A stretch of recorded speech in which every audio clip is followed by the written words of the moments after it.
Hello guys, welcome pala sa aking channel, Kiko Mekaniko. So isang maganda at pinagpalang araw po sa atin lahat guys. Sa ngayon pala, ito na yung latest update dito sa ginagawa ko na Hyundai H1 2011 model. So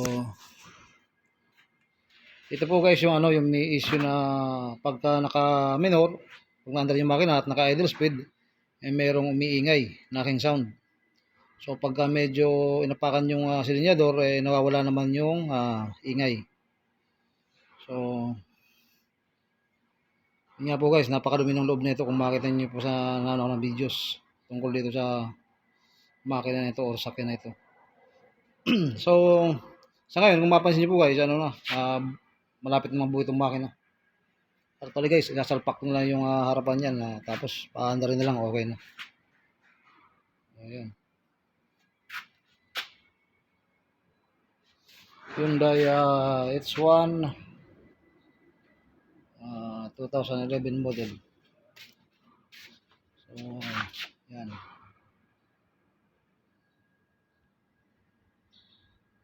Mamaya guys, tapos na ito. Nasalpak ko na yung ito, yung harapan.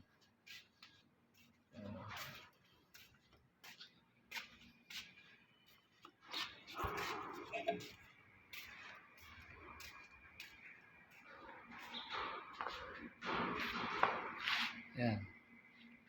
Hyundai H1 2011 model.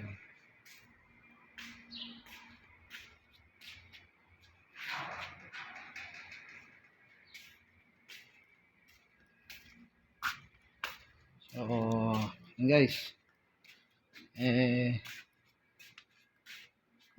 Tadi nga po nabanggit ko, kung makita nyo sa naka-videos nito guys, kung makita nyo po doon, napakadumi nung loob ng makina.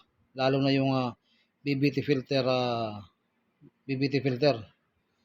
So, nagkaroon ng bara na makapal na studs. Kaya, dahilan kung bakit hindi agad makaakit yung tamang volume ng langis sa lahat ng oras sa BBT cam gear at sa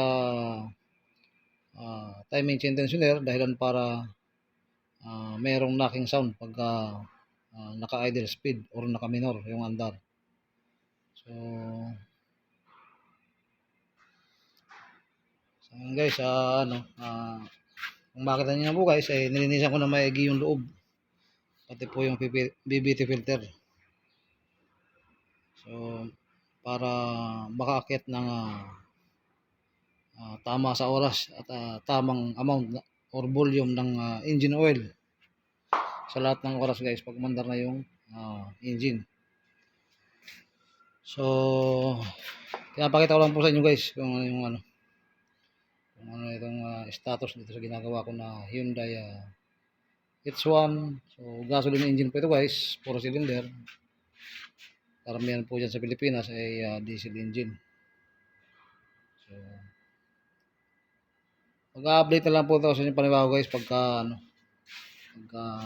napandar ko na po ito. So, malapit na ito guys. So, sa ngayon guys, sana po paki-subscribe niyo yung aking channel, Kiko Mekaniko. At pakipindot na rin po guys yung notification bell na all para every time po guys na mag-upload ako ng new videos tungkol sa paggagawa ng sakyan, ma-update or ma-notify din po kayo guys.